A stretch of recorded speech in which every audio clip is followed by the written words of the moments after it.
Here is your man, Stephen A. Smith. Knicks made a pretty big trade today at the NBA trade Says deadline. who? Says who? Says not you, clearly. What's your definition of big? Well, So Bogdanovich, right? Alec Burke, right? Yeah. Would you like to have seen a bigger move? No, I'm saying they're okay. I mean, if I sat up there and I said to you that there's another team that got Bogdanovich and Alex Burke, would you say that's a big trade?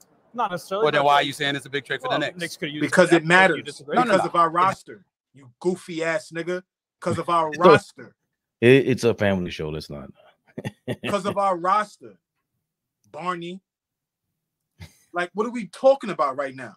If Alec Burks and Bogdanovich were added to another team, yes, we would have different emotions and different thoughts about it. But because of the team they were added to, see, this is why I feel like these personalities and media personalities are so goddamn disingenuous. Because you know why it is big for the New York Knicks and why it wouldn't be big for the Celtics. You know why it is big for the New York Knicks and why it wouldn't be big for the Oklahoma City Thunder. Like, this is a big move for us.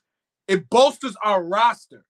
But he's sitting in front of somebody else who probably doesn't have a huge platform, who probably doesn't have the following that ESPN, that these other platforms have. So he's going to get up there and say something goofy. It's a big move. You were on Disney, you were on ESPN ranting and raving about the move. Then you come to a lower level podcast or platform, whoever it is, and try to act like it's not a big move. Be authentic, goofy. Be authentic. I don't like that shit. I'm sorry. Yo, whoever like pissed off Flea at the supermarket, if you have a YouTube account, I need to give you a super chat. We need to get you involved in Flea's phone every day. I love it because this is live and direct. Let me finish this up though. That was crazy. It helps them. Yeah. I didn't say it doesn't help them. I didn't say that it's not going to help make them better. I didn't say it's not going to help them once Mitchell Robinson and Julius Randle come back. I'm saying you said big. It is big, goofy. It is big. We add a shooter. We add a guy that Thibodeau loves, a guy that was our starting point guard in the playoffs a couple of years ago, a guy that we didn't feel good about losing, a guy that defends, a guy that hits open shots, a guy that is team first, low ego. I just watched Bogdanovich say, listen, I've missed the playoffs once in my career. Once. I look forward to playing in big games, in big moments. That is what he said in his opening press conference as a New York Knick. Goofy. We can't hear you, Raymond Fabian. It's what he says that's so crazy. Like, how does you follow that up with, I'm not saying Julius Randle and Mitchell Robinson won't help. What do you mean won't help? If Julius Randle and Mitchell Robinson are healthy, the league is terrified. I don't care what anybody says. What does that microphone say around his? What does that say around the microphone? What does that say? Can y'all see that? Today. Sorry? USA Today. USA Today. Oh, okay. Yeah. Makes sense now. But we know him. This one on Kenny Smith earlier. Like, these guys don't watch the game. You guys are on TV. You have the New York tag on you. You sound like you from here. Just say you don't watch the game. That's my thing. You don't watch the game, bro. Just go up there. All you got to do is say, yo, man, according to my people at Knicks Rehab, according to Knicks Fan TV, according to, like, they watch the game. The same way he claims that, like, and then you had the nerve to squat over Max Kellerman like that. When Max sounded like he watched the game, not for nothing. He wasn't as big a personality as you are, but it looked like he gave effort into stats or something. And you will be visibly frustrated because he was ethering you. And he really was ethering you because you were insecure. Because you couldn't believe that he did his homework. You couldn't believe he showed up on Monday and did his homework for Sunday. I cannot wait to hear from Max Kellerman. I think Max has done it the greatest way possible and not showing up nowhere. I'm not showing up on anybody's platform. I'm not showing up on Fox. I'm not showing up on Marcellus Wiley. That's my guy. I'm not even going to show up for him right now. I'm going to be quiet, cash my check for the next year or two, however long that deal was. I'm going to cash my check, And then when I'm done, I'm going to let you goofies know about this brother right here. I'm going to let y'all know what time it is really. Oh, my. I cannot wait to hear from Max Kellerman. That was a brother that came to work every day prepared to talk about whatever. I don't care if you didn't like his takes. I don't care if you didn't like his personality. Whatever you didn't like about Max Kellerman is fine. The dude came prepared to work every day. Whatever topic you wanted to talk about, he was ready to talk about with facts and his own opinion. Whether you liked it, that's another conversation. And it's just the fact that it's clear as day you didn't even know who Isaiah Hartenstein was a couple months ago. Weeks ago. You said, that's crazy. I thought it was months ago. And then with Jalen Brunson, you said, oh, we were going to give up a first-round draft pick for him. It was like, that's their guy. They have a plan. We weren't mad at it because we were like, yo, he's good. We didn't know nobody knew he was this good. I don't even think they knew he was this good. But it's just the fact that we wanted a point guard. We just didn't want Donovan Mitchell alongside with that. If you're watching the game, I think you still did. But it was an argument. And we can argue, me and you can argue, because you're watching them and we're talking about things that have to do with the game. You never really, I guess some people did argue the box office thing. AllBall definitely talked about superstardom and all that. And I said, bro, ain't no way I'm sitting down here sacrificing everything again just to have the Carmelo Anthony thing happen again. I don't want that. And that's what this guy wants. Because what I was getting into before you jumped on is it makes sense for a guy like this that thinks everything has to be loud. I made it because I'm loud. Look if it ain't loud, look at his hairline. Look at his shirt. Look at his jacket right now. Look at what he's doing right now. Everything is supposed to be see me. Everything. I just watched him for a week in Vegas. And because they had so many strong personalities up there, every day I saw him, he was with another loud suit. You're rivaling Clyde Frazier at this point. Like, this is who you're rivaling right now. You clean,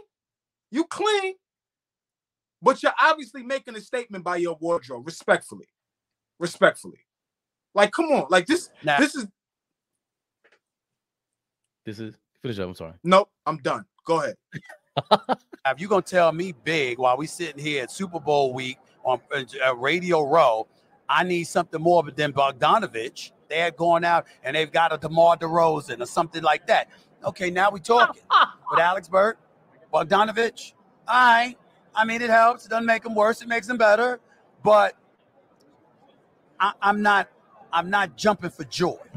Knicks made a pretty big trade today at the But NBA see, this right there, pause that garbage. See, this right here.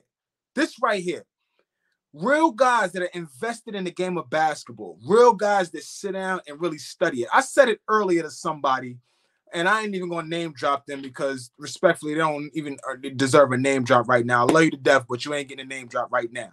I said to them, damn, plenty of guys don't watch basketball, but just want to be in the conversation. They just want to be in the mix. They don't watch it. They're not invested in it. But because it's a popular topic to talk basketball, let me dive in and try to talk basketball, even though I am not invested and I have no idea what I'm talking about. But I'm just going to talk off of my bullshit memory and what I watch at 12 o'clock noon on ESPN. And I'm tired of those people. I am sick of those people.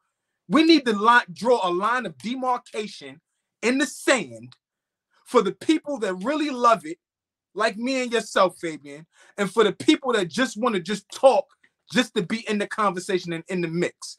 We got to start drawing a line, y'all. We love this too much. This is called Knicks Rehab. This is a therapy session daily. We love this too much for y'all to be coming in here not invested in Knicks basketball or basketball, period. I've been ranting. I'm going to be quiet right now. Fabian, talk to me. Yo, I'm telling you, we got to find that guy in the supermarket, man. Or them kids that rise you up like this. My son. I love him. My son. So Stephen A. Smith, I just, like you said, he wants to stand out, and that's cool. Don't get me wrong. And I will say this though, also, I did give him props earlier this week because when you watch other shows, you can see there's a big difference. Even Mad Dog Russo gave him props for like rejuvenating his career and everything. But again, another loudmouth. Shannon Sharp, if we're keeping it real, another loudmouth. Shannon Sharp is great when he's breaking football down. But other than that, what are you really talking about? How are you? You're just a LeBron James GOAT, and it took you some time to get ethered after ether, really, to finally come to the conclusion that, all right, maybe I'm not, some of this got to be LeBron's fault or the Lakers' fault. Like there's more to the game than just that one player. And when they make it about just one guy, it's like, bro, that ain't basketball. That's not life. It really isn't. It's not about you, Stephen A. We would bring in DeMar DeRozan. We would bring in a Zach LaVine.